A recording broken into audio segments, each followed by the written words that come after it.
अपने बच्चों को सब कुछ दो, प्रॉपर्टी दो, दौलत दो, धन दो, संपदा दो, गाड़ी दो, बंगला दो, तुम्हारा मन पड़े जो जो दो, पर इतना याद रखो कि अपने बच्चों को एक संस्कार भी जरूर दीजिए। संस्कार का होना बहुत जरूरी है। यदि बच्चों में संस्कार नहीं होंगे तो आने वाला समय श्रेष्ठ नहीं होगा। आने वाला समय श्रेष्ठ नहीं होगा। संस्कार का देना बहुत जरूरी है। संस्कार हो बच्चों में तो वो श्रेष्ठता बन जाती है। संस्कार का होना जरूरी।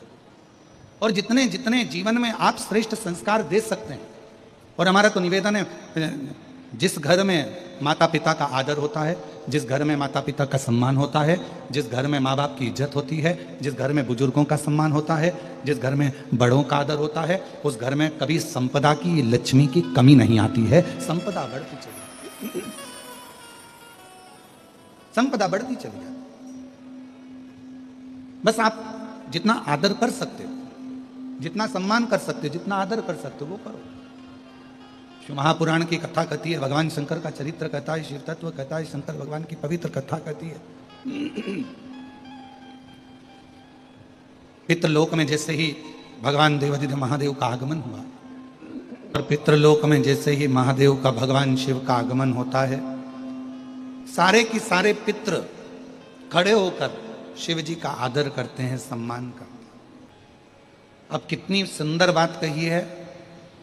पितृ शिव जी का आदर कर रहे हैं, शिव जी पितरों का आदर कर रहे हैं, क्योंकि हमारे धर्म पत्नी माता पार्वती जी के नाना नानी हैं। जब पितृलोक से भगवान शंकर जाने लगे, थोड़ा सावधानी से कथा सुनिएगा, बड़ी सुंदर कथा है और ना जाने कितने कितने लोगों का कल्याण करने वाली है पवित्र कथा। कितने जीवों का कल्याण करने वाली यह अविरल कथा।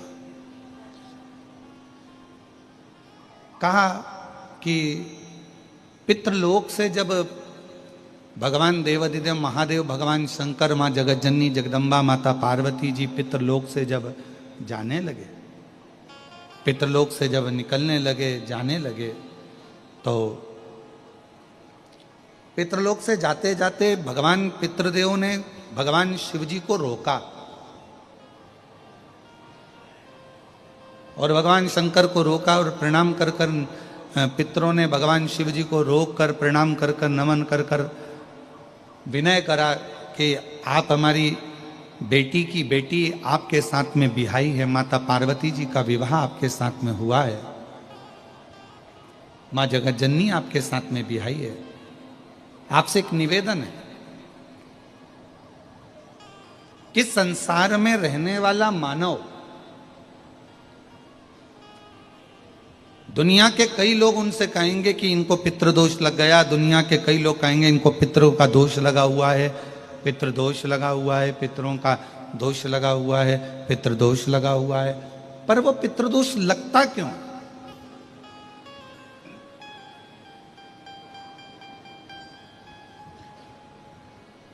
पितृदोष लगने का कारण है क्या? आपने अपने गए हुए पूर्वजों के लिए तर्पण भी करा, पिंडदान भी करा, तिलांजलि भी दी, ब्राह्मण का भोजन भी कराया, सब कुछ करा, जो आपसे बन सकता था आपने सब कुछ करा, सब कुछ। फिर पितृदोष कैसे लग गया? फिर पितरों का दोष कैसे लग सकता है?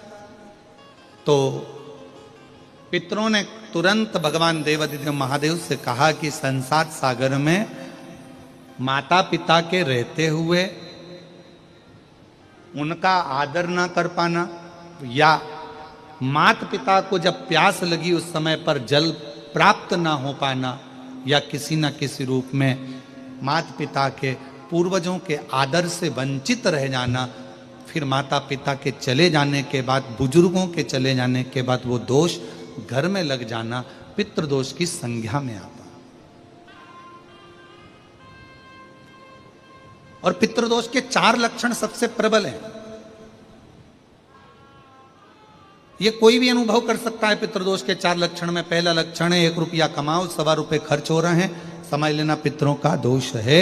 दूसरे नंबर का एक व्यक्ति घर में बीमार है, ठीक हुआ, दूसरा बीमार पड़ गया, तीसरा ठीक हुआ, चौथा बीमार पड़ गया, घर में कोई ना कोई निरंतर बीमार पड़ा हुआ है, दवाई गोली लगी रही है, समझ लो पितरों का दोष है। तीसरे नंबर पर आप कोई पूजन की थाली लगाए, किसी को भोजन देने जा रहे थे, किसी को पानी देने जा रहे थे, किसी को भोजन का कोई नाश्ता देने जा रहे थे, और आपकी ट्रे में से, आपकी थाली में से, आपके हाथ से अगर कोई भरा हुआ पात्र पानी का गिर गया, नाश्ते का गिर गया, थाली गिर गई, कोई दूध का गिलास गिर गया, कोई सामग्री गिर गई, कोई पूजन की थाली तुम्हारे हाथ में है और पूजन की थाली में से मालूम पड़े कोई सामान गिर गया नीचे, समझ लो कि पितृ का दोष है। और चौथे नंबर पर पितरों का दोष का वर्णन किया गया, घर में जितने सदस्य रह रहे हैं, अगर वो किसी न किसी रूप में एक दूसरे पर चिढ़कर बोल रहे हैं, क्रोध कर कर बोल रहे हैं। प्रश्न बहुत छोटा सा है, पत्नी ने कुछ कहा, उसका उत्तर पति ने चिढ़कर दिया, पति ने कुछ कहा, पत्नी ने चिढ़कर उत्तर दिया, बच्चों ने, में मनुष्य रहता है, मानव रहता है और उससे गलतियां हो जाती है। तो पितृदोष अगर संसार के लोगों को लगे तो हमारा एक निवेदन है, आप जाते जाते वर दीजिए कि ये पितरों की शांति आपकी आराधना से पूर्ण हो जाए, बस इतना वर दे दीजिए। शिव जी उस समय पर मौन हो गए। भगवान देवाधिदेव महादेव एकदम मौन। पार्वती जी ने शिव जी से कहा, आप हमारे नाना जी को वर नहीं देंगे? आप हमारे नाना नानी को वर नहीं देंगे? इन पितरों को और पितरानी को आप वर नहीं देंगे? शिव जी ने वर दिया मां पार्वती जी के नाना जी को और अपने नाना ससुर को, हे पितृदेव,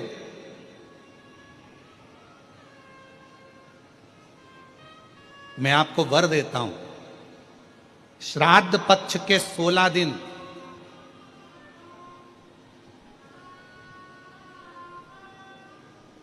यदि संसार का कोई मनुष्य बेल दूध का प्रयोग करता है, बेल दूध से मतलब होता है बेलपत्र के ये मध्य भाग जो होता है, बेलपत्री की जो नीचे की 2 पत्तियां जो होती है, ये 2 पत्तियां जो बेलपत्री की होती है, इस बेलपत्री की दोनों पत्तियों को शिवलिंग पर जब आप रखते हैं, शिवलिंग पर रखने के बाद में आपके हाथ में जो कटोरी में दूध है, वो दूध इन दोनों पत्तियों पर, ये पितरों के भाव से, पितृ पितरानी के भाव से, आप दोनों पत्तियों पर बेल दूध को अगर समर्पित कर रहे हैं, बेलपत्र समर्पित करने के बाद थोड़ी सी कटोरी में अगर गौमाता का दूध है और ये दोनों पत्तियों पर अगर आप अपने गोत्र से दूध चढ़ा रहे हैं, तो संसार में ऐसा कोई व्यक्ति नहीं है जिसके ऊपर पितृदोष लग जाए, पितृदोष समाप्त होकर ही रहता है।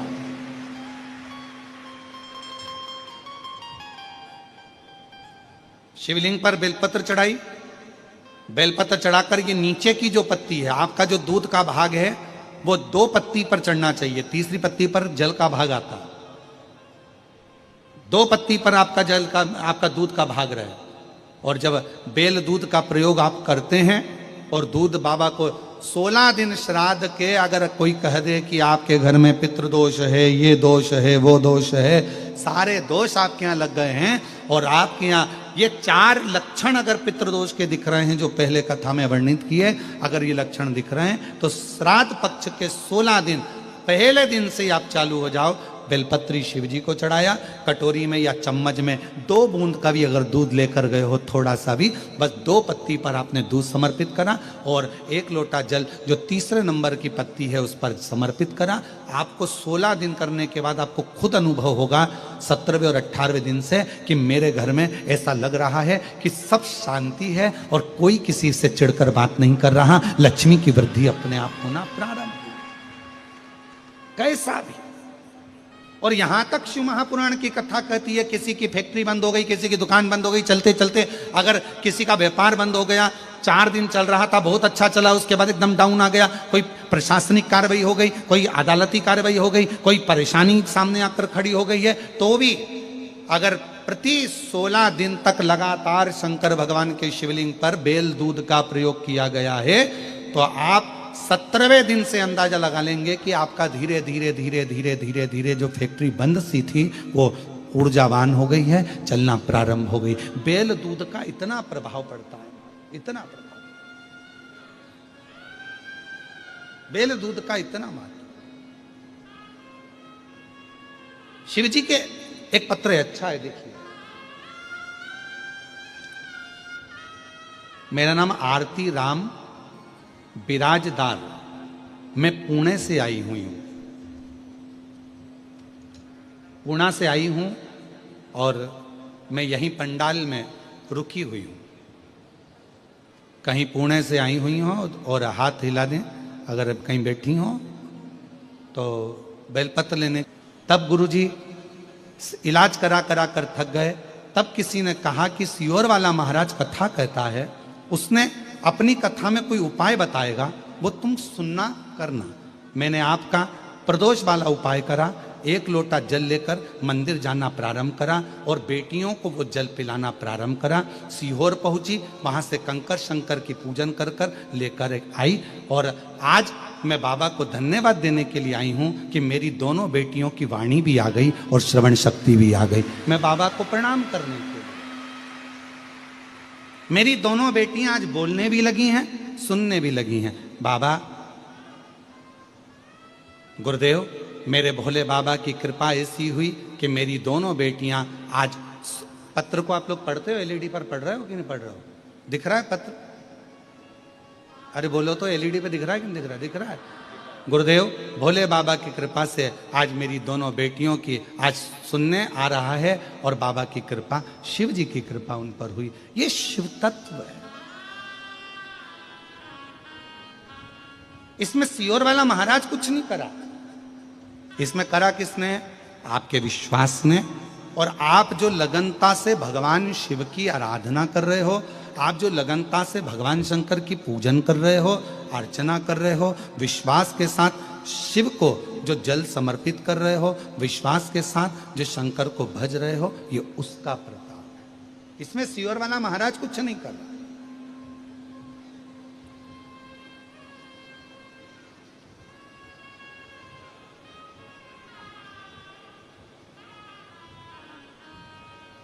और शंभु शरणे पड़ी, मांगू घड़ी रे, दुख काटो, दया करी ने दर्शन आपको। शंभु शरणे पड़ी, मांगू घड़ी दुख काटो, दया करी दर्शन आपको। शिव शिव है, शंकर शंकर। पितरों ने हाथ जोड़कर कहा, भगवान देव अधिदेव महादेव भगवान शिव जी से प्रार्थना करी, निवेदन किया। संसार का मनुष्य, दुनिया के लोग कहें कि ये पितृ दोष है, पर उस दोष से आपकी पूजन आराधना से वो दोष मुक्त हो जाओ, दोष मुक्त।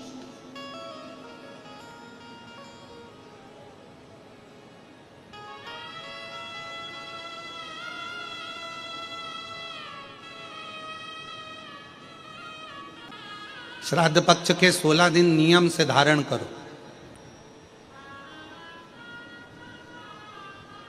और मेरा उन बेटियों से भी निवेदन है, उन माताओं से भी निवेदन। हम हमेशा अपनी कथा में एक बात कहते हैं, आज फिर कहते हैं, कथा में आने से पहले भी हम शिव जी से प्रार्थना करते हैं और कथा की व्यासपीठ से भी प्रार्थना करते हैं और यहां से जाने के बाद भी प्रार्थना करते हैं। आप पूछना, हम इनके परिवार के लोग अगर कक्ष में हैं, फ्लैट में ऊपर भी हैं, तो हम इन लोगों से मिलते नहीं, हम हमारे कमरे में से बाहर नहीं निकलते। हमारा भजन, मंत्र जाप, माला जाप और हमारी शिव की भक्ति।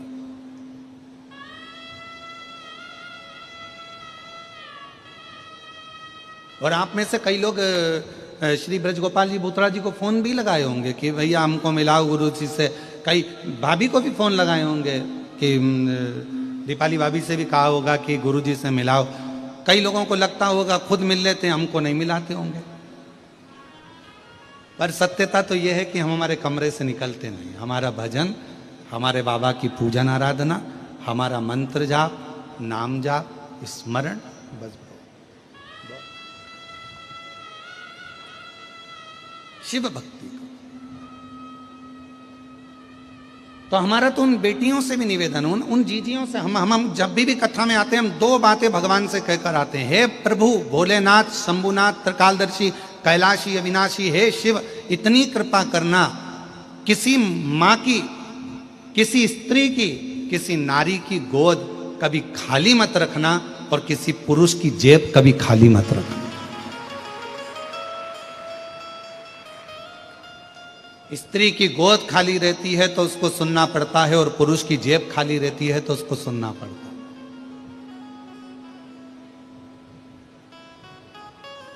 है। जिस व्यक्ति के पास में पैसा नहीं होता, धन नहीं होता, उसको बहुत सुनना पड़ता, बहुत ताने खाना पड़ता।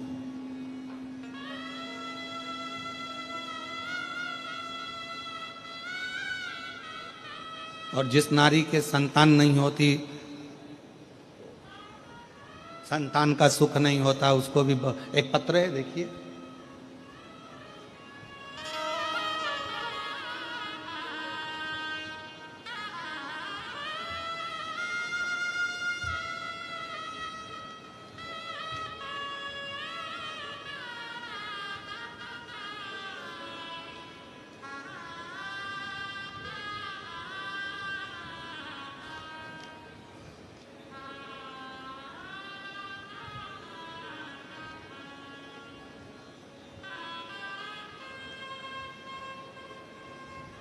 श्रीमती हर्षिता प्रेम सिंह राठौड़।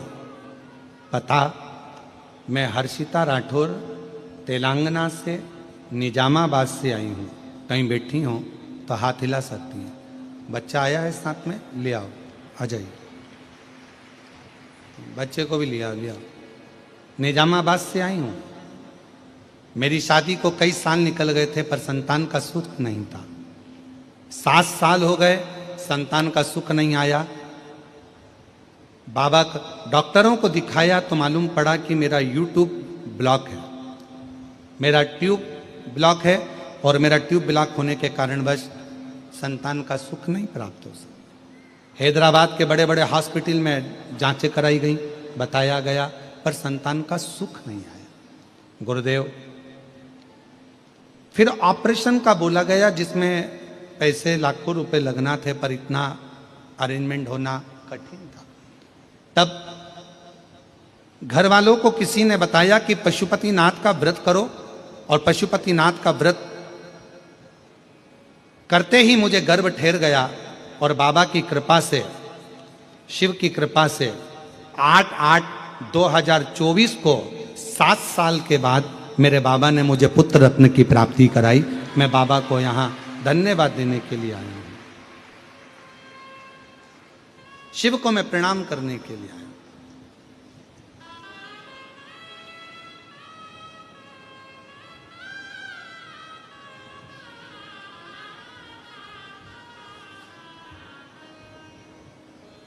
एक विश्वास, एक भरोसा, एक दृढ़ता शिव के करीब में लेकर जाती है, शंकर भगवान के पास। पितरों ने कहा कि हम हमारे इस पितृदोष से संसार सागर की मुक्ति हो, मोक्ष हो, ऐसा कोई फल केवल देव अधिदेव महादेव ने बेल और दूध का जो प्रयोग है, उस प्रयोग का साधारण फल नहीं है, बहुत फल।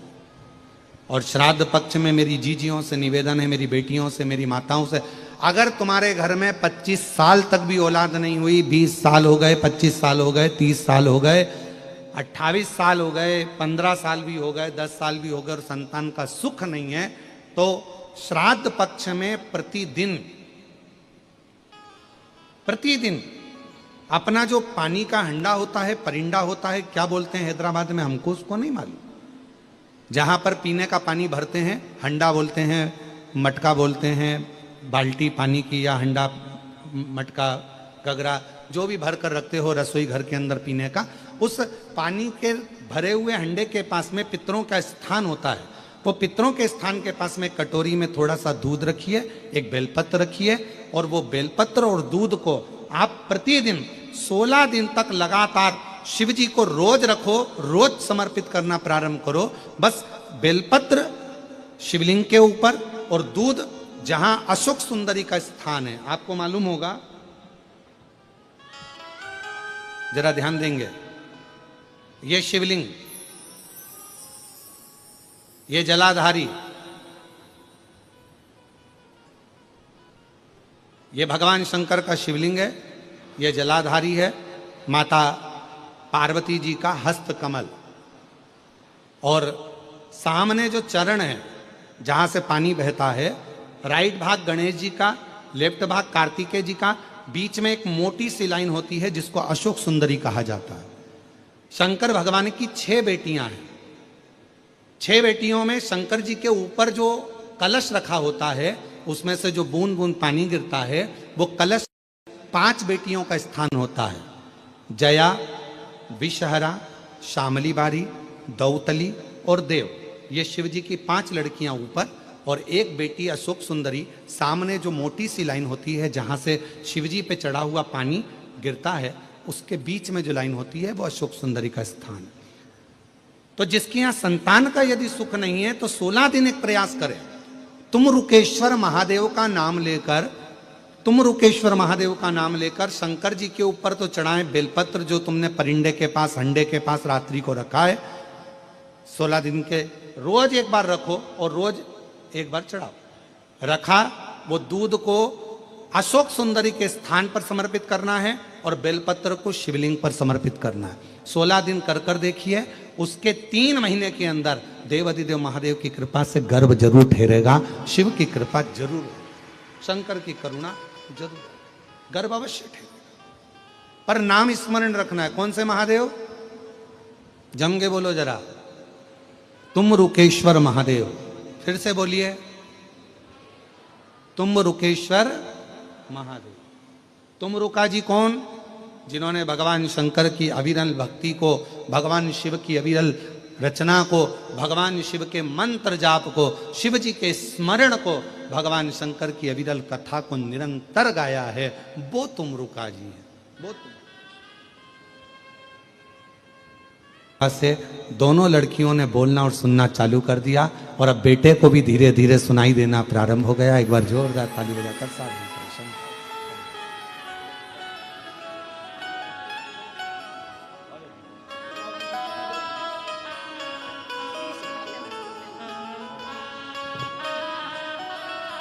और छोड़ दिया मैंने खाना पीना तेरी याद में,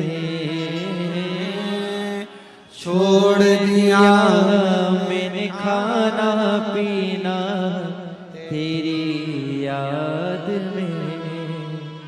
मेरे मन में नहीं है धीर सखीरी में काशी जाऊंगी, काशी जाऊंगी सखी में सीहोर जाऊंगी, काशी जाऊंगी सखी में सीहोर जाऊंगी। मेरे मन में नहीं है धीर सखी में काशी जाऊंगी। पितरों ने वर दे दिया, शिव जी ने वर दे दिया पितरों को।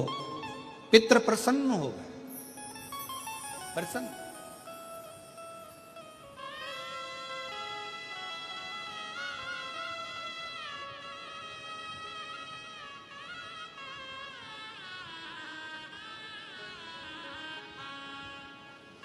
कहते हैं पितरों के देवता आर्यमा, शिव जी को जैसे ही जल चढ़ता है, भगवान शंकर को जैसे ही जल चढ़ा, और जल चढ़ते से ही पितरों के देव आर्यमा प्रसन्न होकर नाचने लगते। इतनी प्रसन्नता शिव जी के जल की महत्वता, इतनी।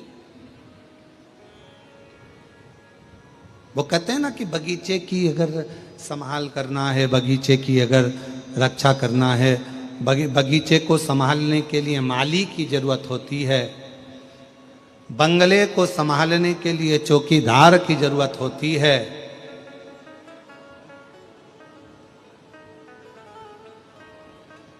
और अपनी जिंदगी को संवारने के लिए एक लोटे जल की जरूरत होती है। एक लोटे।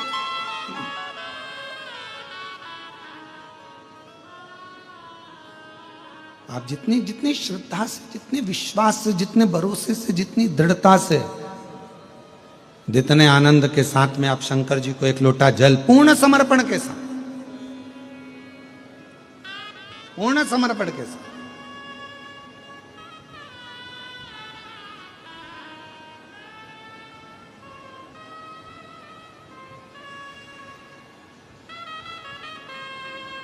और पूर्ण श्रद्धा और पूर्ण विश्वास के साथ में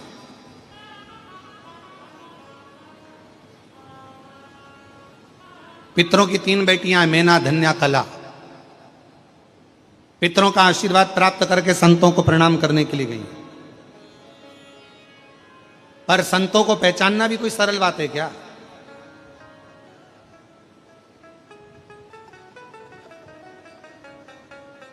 एक सच्चा संत, एक सच्चा साधु, एक सच्चा तपस्वी, साधक, उपासक, एक श्रेष्ठ ब्राह्मण, एक संत, एक साधु, एक तपस्वी, एक सच्चा भक्त अपने मुख से कभी भी तुमने ज्यादा दिया तो ठीक, कम दिया तो ठीक, कैसा दिया तो ठीक, सच्चा यदि एक ब्राह्मण होगा, सच्चा यदि एक संत होगा, सच्चा यदि एक साधक होगा, सच्चा यदि एक साधक होगा, तपस्वी होगा, साधु होगा, तो वो कभी भी तुम्हारे कम देने पर या ज्यादा देने पर ऐसा नहीं कि तुमने ज्यादा दे दिया तो ज्यादा वर प्रदान कर दिया, कम दिया तो कम वर प्रदान कर दिया। ना ना ना, सच्चा साधु, सच्चा सन्यासी, तपस्वी, साधक, उपासक, ब्राह्मण कभी कम और ज्यादा से रुष्ट नहीं होता। तुमने जो दिया उसने स्वीकार किया और तुम्हें वर प्रदान किया। तुमने कभी एक इतना भरकर भी दिया तो वर दिया, और तुमने कभी एक चावल का दाना दिया तो भी शिव जी ने वर ही प्रदान किया। संत, साधु, सन्यासी, तपस्वी, साधक, उपासक एक विश्वास के ऊपर जीवित रहता है, एक भरोसे के ऊपर रहता है।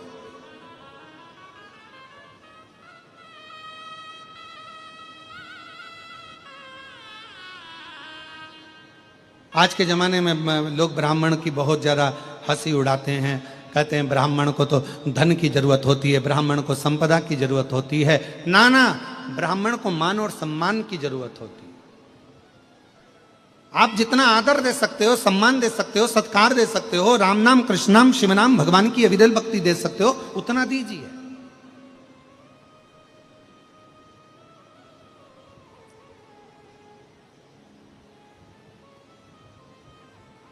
ब्राह्मण सबसे ज्यादा प्रसन्न, ब्राह्मण सबसे ज्यादा खुश कब होता है? जब उसका यजमान फैक्ट्रियों का मालिक बनता चले जाता है, दुकानों का मालिक बनता चले जाता है, उसका वंश बढ़ता चले जाता है, उसका आनंद बढ़ता चले जाता है, तो ब्राह्मण प्रसन्न होना चालू हो जाता है। प्रसन्नता है उसकी खुशी ही यही है। सर्वे भवन्तु सुखी, सब सुखी रहे।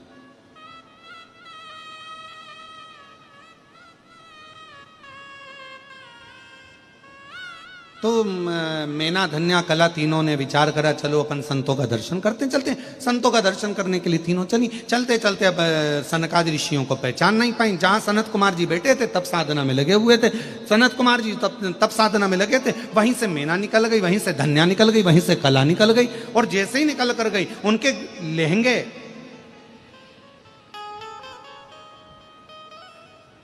रत्नों से जड़े हुए थे।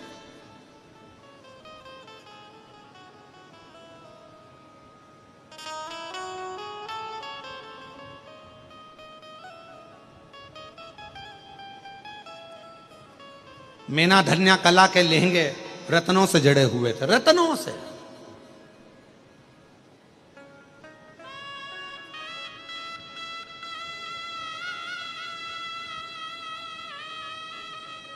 अब आज का जमाना तो गया, पुराना जमाना। कभी तुम अपनी अपनी सासुओं से पूछना, दादी सास से पूछना, उनके पास में पहले एक साड़ी हुआ करती थी जो सोने के तारों से बुनी हुई हुआ करती थी।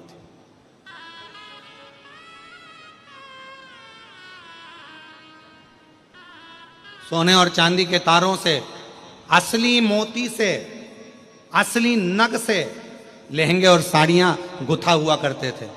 मैना धन्या कला तीनों जा रही थी, उनके लहंगे की चोट सनत कुमार की जंघा पर आ गई, क्योंकि निकल कर जा रही थी और बेटे तप में लीन थे। इनको लगा कि ये तो बाल्यावस्था वाले बच्चे दिखते हैं, छोटे दिखते हैं, ये समझ नहीं पाई और उनको चोट लग गई। इतने में सनत कुमार को क्रोध आ गया और सनत कुमार जी उठकर तुरंत खड़े होकर बोले, ए मैना धन्या कला पितरों की 3 बेटियों, तुमने एक संत का अपमान करा है और हम तुम्हें श्राप देते हैं कि मृत्यु लोक में तुम्हें जन्म लेना पड़ेगा। तीनों रोने लगी, आंखों